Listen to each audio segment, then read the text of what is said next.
if you can get a few bucks for making a viral AI generated video that pops off, whether it traffics in like racially inflammatory content or not, our platforms, a lot of them are designed such that, unfortunately, there is financial incentives to making this kind of content. Hello, hello. I'm Brittany Luce, and you're listening to It's Been a Minute from NPR, a show about what's going on in culture and why it doesn't happen by accident. Our guest today, There Are No Girls on the Internet podcast host Bridget Todd, has been ringing the alarm about AI-generated videos featuring Black women. Some are relatively harmless AI slop, but a lot of them lean into really harmful stereotypes. And to no one's surprise, there's a market for it. Bridget joins the show to get into how our preconceived notions about race, gender, and privilege have made conversations around generative AI a social minefield. Bridget, welcome back to It's Been a Minute. Thank you for having me. It's been a minute. It's been a minute. It literally has been a minute. I'm happy to have you here for so many reasons. But before we get into the things that you've come across online, I just want to start with something that's come across my TikTok feed too many times. Have you heard of a song called Phenomenal Black Woman, perchance? I have not heard of Phenomenal Black Woman.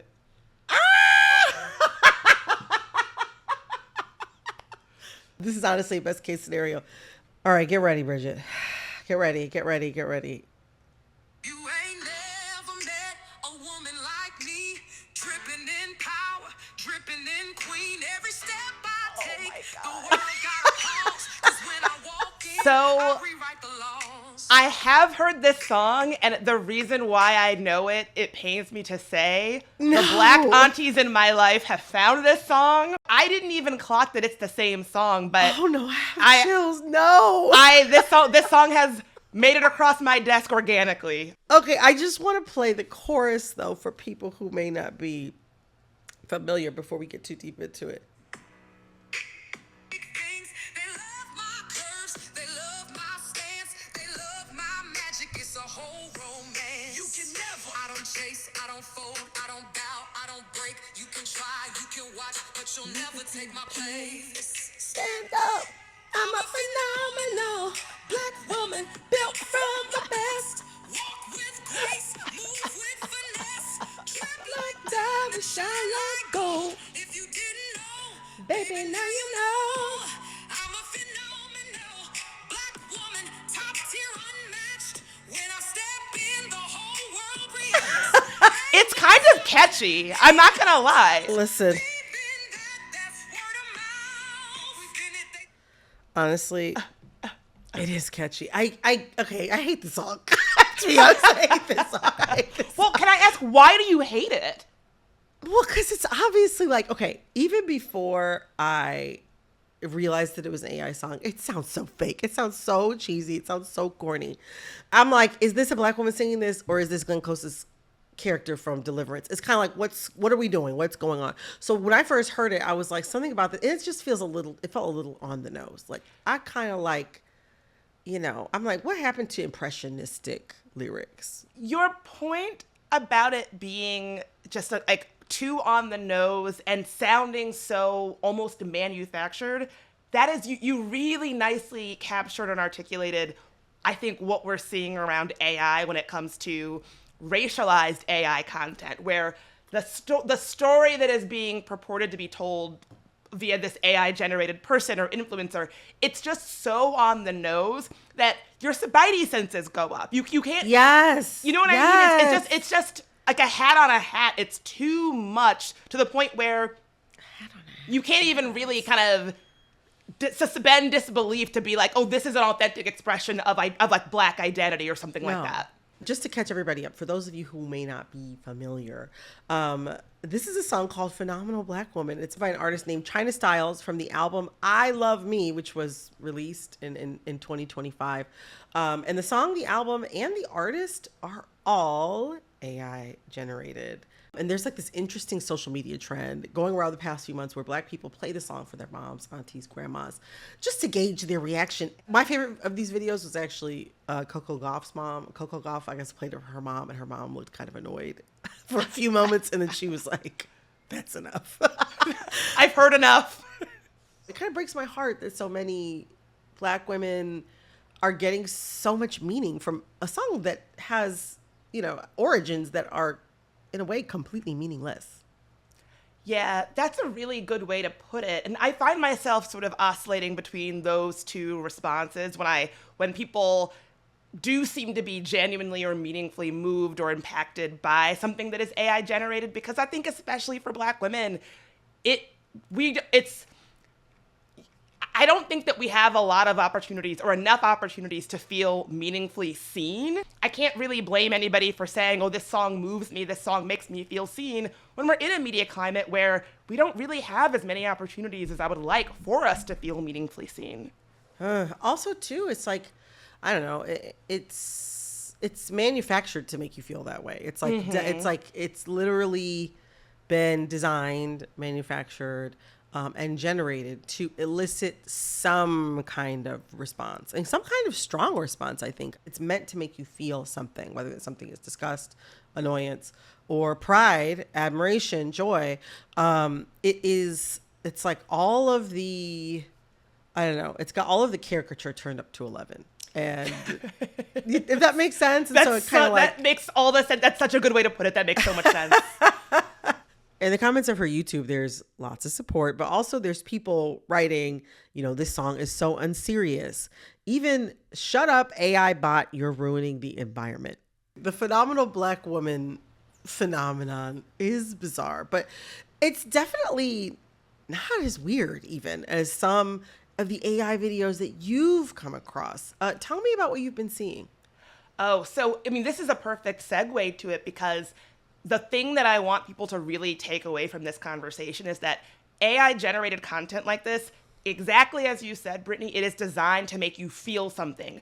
That can be pride, that can be, a funny or relatable moment, but it could also be, more nefarious emotions. And so as you're scrolling your feed, if you see a video that makes you feel some sort of instant strong reaction, that is the feeling that should make you pause and think, is this real? Is this AI generated? And so some of the stuff that I've been seeing on Instagram and TikTok, I would say it ranges from kind of low-level scammy content. You've probably seen on your feed videos that purport to show Black women or Black children who have lovingly made some kind of handmade item. Maybe it's a young Black boy who makes a purse. Purse, yes. What is that about? So the story they tell is, I'm a young Black craftsman who makes purses, handmade purses. I went to a craft fair and white kids came and pushed my purses to the ground.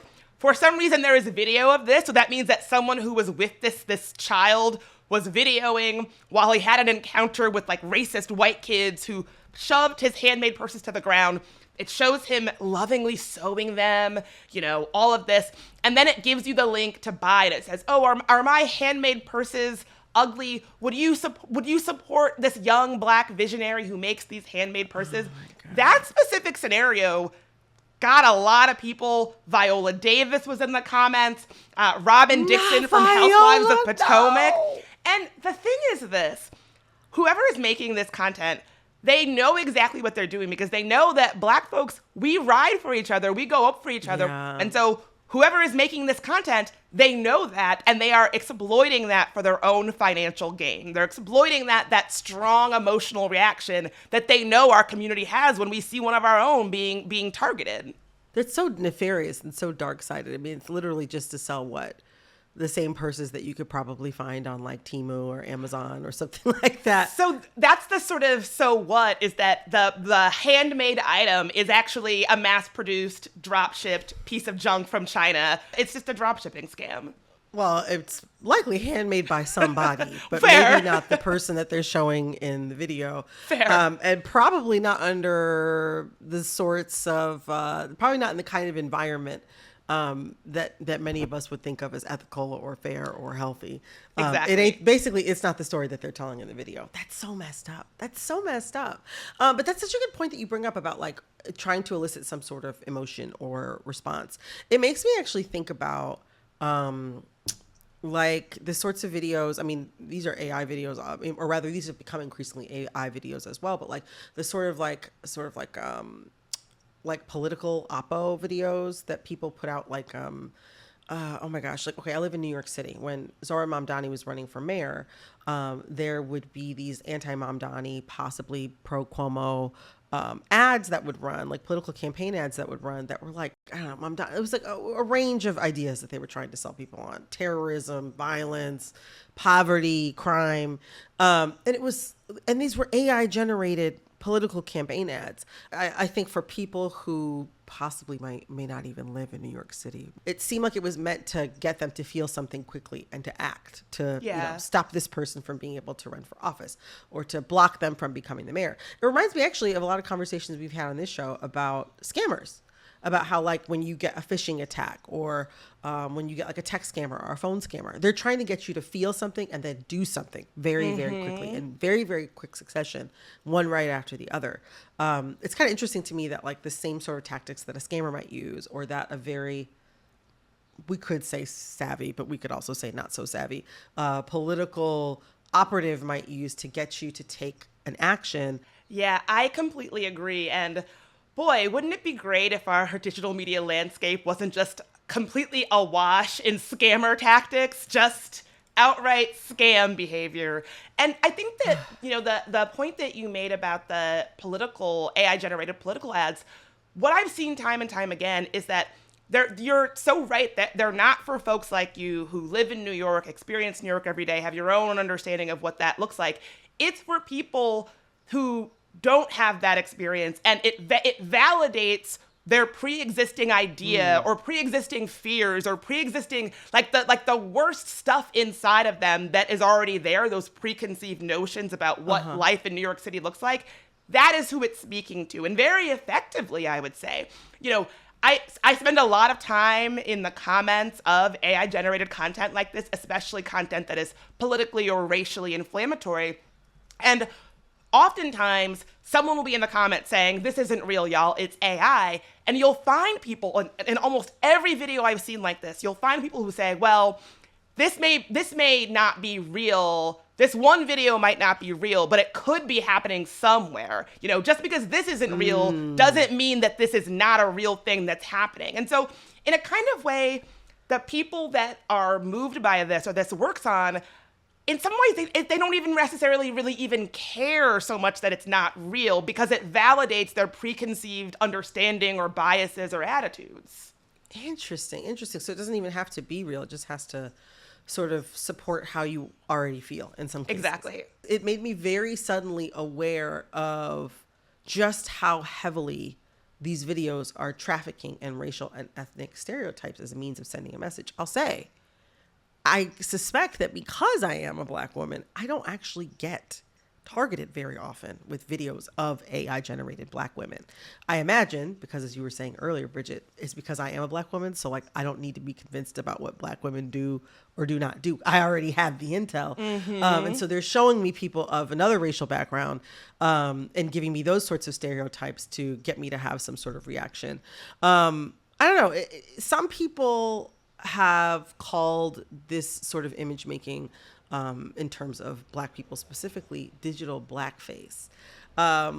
What kind of reaction do you think these kinds of videos that showcase, whether they're specifically digital blackface or specifically videos that could be considered digital blackface, or videos where it is like, there's some other sort of racial stereotype that's in play, like, what kind of reaction do you think they're supposed to provoke within us? And what's the value in it for the poster, I'm wondering? Oh, what a good question. I think it's meant to provoke a strong emotional reaction. I mean, it's the same reason why America had minstrel shows for so long. Like exaggerated content that is traffics in like exaggerated racial tropes and stereotypes and lies and depiction.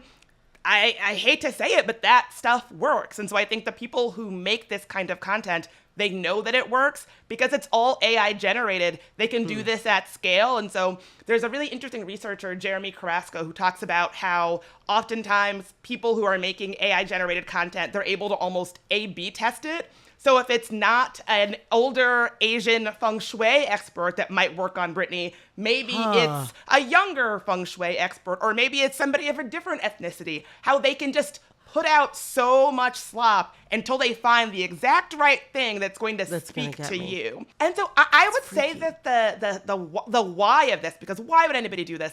I would say that it ranges from just engagement farming. Like if I can keep somebody on my page for a little bit longer, TikTok, I might be able to get a payout somewhere. Right. Some platforms are getting wise to that, and they're changing the rules around AI generated content. YouTube, for instance, is doing that. But also, it's the drop shipping scam where there's a link to buy our mass produced item, and so they get money from that. There's also even AI generated Black women who have this impossibly dark skin, and then the link in the bio takes you to like a porn site, right? And so there is some, they will make AI generated Black women, they will have these women saying racially degrading or racially inflammatory things. And clearly this is the market for the audience for this is not other Black women or other Black people. That's very obvious. And then you click the link and it takes you to a site pushing paid adult content and things like that. And so the why of why somebody would do this or why it would be worth it to do this, it can kind of range. When you tell me things like this, my first thought is, I'm like, we need to find out. We need to shut the internet down. I'm like, we need to pause it. I feel that way every day. We need to take a break because what? Instagram does encourage creators to label their content if they use AI to make it, or if the account itself is AI, to add the AI creator label. TikTok also asks users to disclose AI content, but these are not requirements. At the end of the day, I'm having some sort of, what I'm seeing is so outrageous or so confusing or so in the uncanny valley. It's like, I want to keep watching just to figure out what's going on. And even that in and of itself can be possibly profitable or beneficial for the person who's posting these videos. Absolutely correct. You're definitely training the algorithm that you want to see more of this. I did a whole episode about the kind of scammy, handmade item scam. And all of the versions of the video that I spent a lot of time watching on TikTok were the ones where a child is ugly crying. And so now my feed, the algorithm is like, oh, Bridget really wants to see AI generated ugly crying people. So I get a lot of that. No, I don't. No, I don't. Oh my gosh. I wonder, are there other uses for this kind of this kind of AI generated content, like beyond profit? Like, I want, obviously we talked a little bit about how AI videos can be used within the context of a political campaign, but I wonder, even outside of that, could these sorts of videos be used to prompt, political discord or to spread a certain type of misinformation? Oh, absolutely. Back when we were having conversations about SNAP funding being paused, I saw many, many, many AI generated videos on social media, many of which had Sora or VO3 branding. So it says right on the video, this is AI generated, but that did not stop them from going viral, that purported to show Black women having big reactions in grocery stores when the EBT was paused. Now, mind you, these videos started popping up even before SNAP benefits were actually paused. So this proposed change had not even happened yet. And yet we were seeing these very racially stereotypical Black women, like heavy-set Black women, having, just behaving the way that somebody who was trying to cook up kind of racist fan fiction about Black women who were, use SNAP benefits would put out. It's like you don't even need, the welfare queen, Linda Taylor, anymore. You don't need an actual real-life sort of scammer and schemer when you can just sort of generate these AI caricatures, put out videos or photos, and then even not just the average everyday person, even like a news outlet will pick it up and run with it. That is so gross. That's so nefarious. It's so nefarious. And you can see pretty easily how it's done to get people to have a certain attitude about what benefits of public services look like, or social services in this country look like, how they act, if they're deserving. It's like very clear what message is being promoted here. How does it work? And who is actually making them? So a lot of them are made on platforms like Google VO3. OpenAI used to have a platform called Sora, which they've since discontinued. But Right. they're not terribly difficult to make. You can make them rather quickly and, most importantly, cheaply. And so I think that's why they've just exploded on social media. In terms of who makes them, the researcher I mentioned before that I interviewed on my podcast, There Are No Girls on the Internet, he's said that sometimes they're in sometimes they're abroad, but sometimes they're here in the United States. But a lot of times the way that our platforms are made, unfortunately, there is financial incentives to making this kind of content. If you can get a few bucks for making a viral AI generated video that pops off, whether it traffics in like racially inflammatory content or not, our platforms, a lot of them are designed such that there is a financial motivation to do exactly that. Oh my gosh. Oh my gosh. I'm sorry. I'm just letting all of this sink in. It's so interesting because I feel like so many Black creators, like when they want to make media for or about Black people, they're often told that it doesn't sell, and there's no audience for it. But clearly there is some type of audience for it, or at least some type of audience for seeing Black caricature in conflict, because these videos are profitable for a lot of people. Yeah, that's really well put. And I'm sorry to say, I think there is always going to be an audience when the idea of a depiction of Blackness can be commodified. When you can cut the actual Black person out, you don't have to pay them. You don't have to listen to them say, actually, this is actually kind of a racist depiction of my identity and I don't like it. When you can cut that out and just use AI to generate this kind of content at scale, I think there's always going to be a market for that. Very similarly to this vein of conversation that we are in right now around AI and leaning into stereotypes, there's also kind of another conversation brewing around AI and women specifically. Reese Witherspoon came under fire somewhat recently for suggesting that more women should get involved with using AI, citing that women's jobs are more likely to be automated. There is a pretty significant gender gap in who's using AI. According to CNBC's 5th annual SurveyMonkey Women at Work survey, some 69% of men polled say that AI is, quote, a valuable assistant and collaborator, while just 61% of women agreed with that statement. Half of women in the survey viewed AI with suspicion and say that using AI at work feels like cheating. Only 43% of men agree with that. And there's even an article in The Cut with the headline, "The Girl Bossification of AI."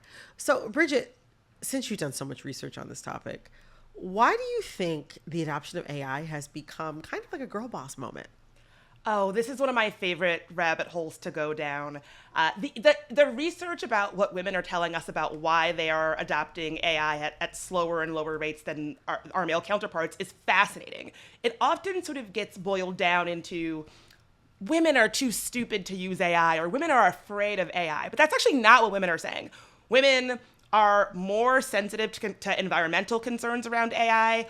Women also are smart enough to understand that when any kind of marginalized identity shows up to a workplace, our work is just under more scrutiny. So while a white guy who uses AI might look, oh, he's a real forward thinker, a real leader, a woman who uses AI or a person of color who uses AI is not going to get that same kind of treatment, right? Like, so I think that we're smart enough to know, like, okay, my work is already under more scrutiny. Phasing in AI might not actually be a good thing for me. And there's a lot of research that suggests that is an accurate depiction of the situation.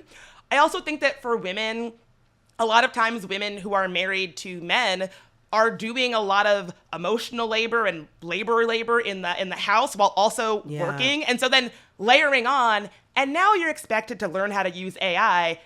It's like, I already do 3 full-time jobs. I don't really necessarily have the time for another. But I think that the reason why we're seeing all of these influencers basically try to push women to use AI and say, oh, you're going to get left behind, it's the same thing that we always see of like blaming women for institutional or systemic issues that women are not the cause of, right? All of those reasons why women are self-reporting being more skeptical of AI, those are institutional, those are systemic, but yet saying, oh, the problem is that you aren't learning AI fast enough, that makes it individual. That makes it, oh, it's my fault as a woman for not getting on the AI train fast enough. It's not, the people who make AI, the way that tech infrastructure is designed to not see and sometimes harm women. It's not any of that. It's my fault for not learning AI. You know what I mean? Yeah, even just Reese Witherspoon championing AI reminds me of Reese Witherspoon championing EFTs. Mm-hmm. To be clear, she wasn't paid to promote AI, but she's part of a class of people who are going to have AI companies reach out to them. These are often women who are very powerful in their given fields. A sort of like managerial or owner class, really. Yeah. They're like in the owner class that is viewing this as something that might help their bottom line as a business. But they're talking to me, like Reese Witherspoon in a way, is kind of leveraging like her familiarity to someone like me as a movie star.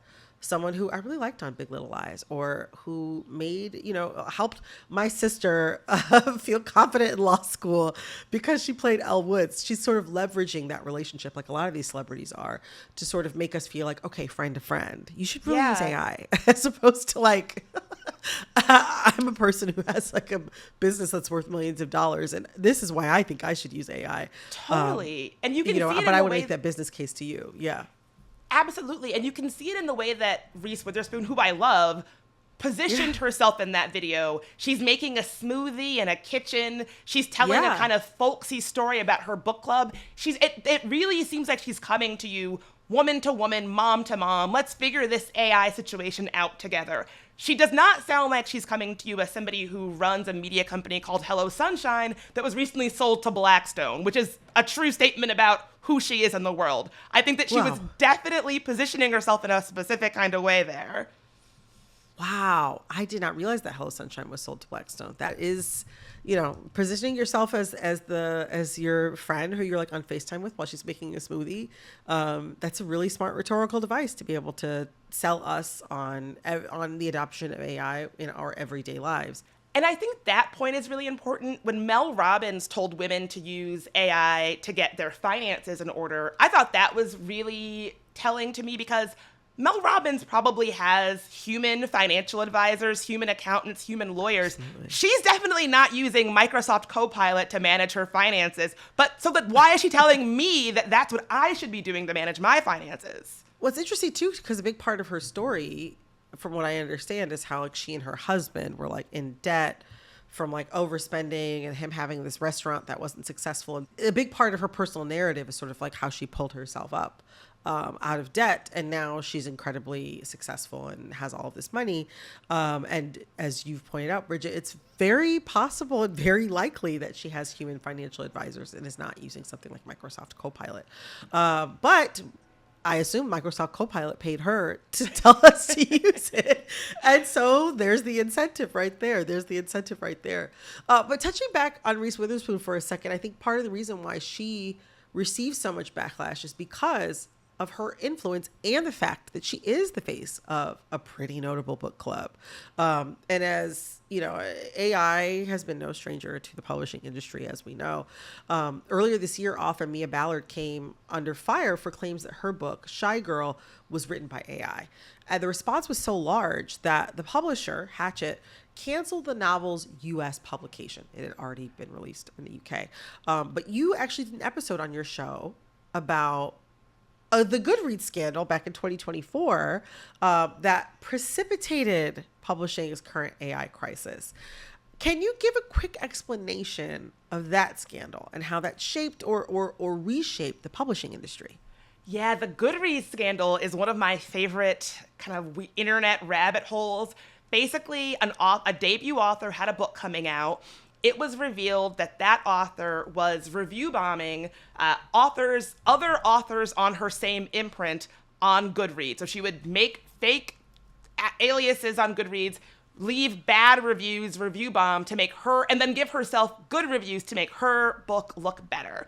And so I really saw that as sort of the thing that came before the whole Mia Ballard AI scandal, because I think that for a long time, publishing has needed to reckon with, what is or is not acceptable for writers. Now, obviously, if you're going on Goodreads and making up aliases, I don't think the book company needed to tell you not to do that. But I think with Mia Ballard, I do think there's some fuzziness there that I think that publishers kind of want it both ways. They want to be able to say, well, we want to be able to use AI when we want to use AI and it's beneficial to us.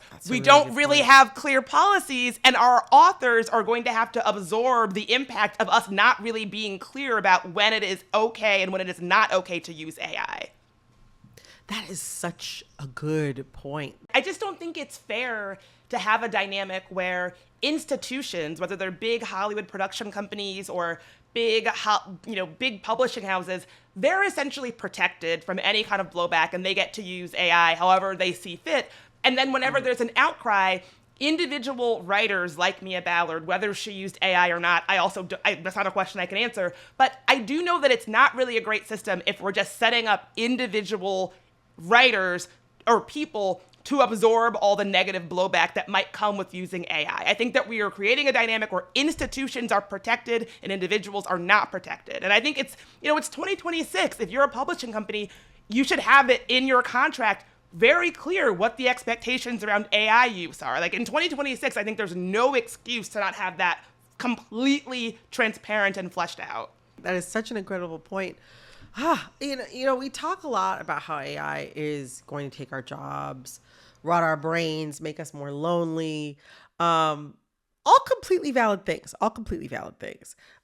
We don't talk a lot about how it may isolate us on issues we've had yet to solve, even with the introduction of technology, right? Racism, sexism, misogyny, etc.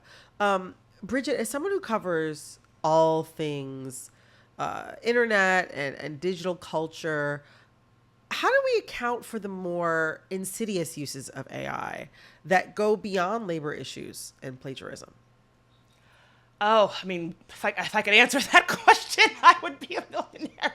I think part of it is, this is probably not a satisfying answer, but I do think part of it is almost starting with the individual. When you're scrolling your feed and you see content that sparks an emotional reaction or a big reaction or even a good reaction or an outpouring of pride or something like that, really training yourself to pause and think about, like, why am I experiencing it? Who is on the other side of this interaction who might be profiting from me feeling this way, who might be incentivized to make me feel this way? I think it really does start with kind of a mindfulness and an awareness of how we're showing up to the internet. But I also want to be clear that we should not have to do this. If you're just waking up and don't even have your contact lenses in, have not had your morning coffee, and you're just scrolling your feed, you should not have to have, it's not reasonable to expect everybody to have that level of critical thought and analysis about their own media habits all the time. So we should have a much better system. But until we get that system, I think folks can start there. That is such a good point. A lot of the time when we're taking in these images and these videos, we're vulnerable, right? Like, I know I am in the bed at night with one eye closed and one eye open, just scrolling. You're like half asleep, yeah. And I think that people who make these videos know that, right? That is kind of the point. And we absolutely do deserve to have better systems in place. But yeah, until that happens, we got to look up for ourselves. Bridget, thank you so much for joining me. This was so much fun, and I learned so much from talking to you. Thank you. Brittany, you are a delight as ever. Thank you for having me. We reached out to China Styles for comment, but as of this recording, they have not responded. We reached out to Instagram for comment, but as of this recording, they have not responded. I also want to note, Google is a financial supporter of NPR.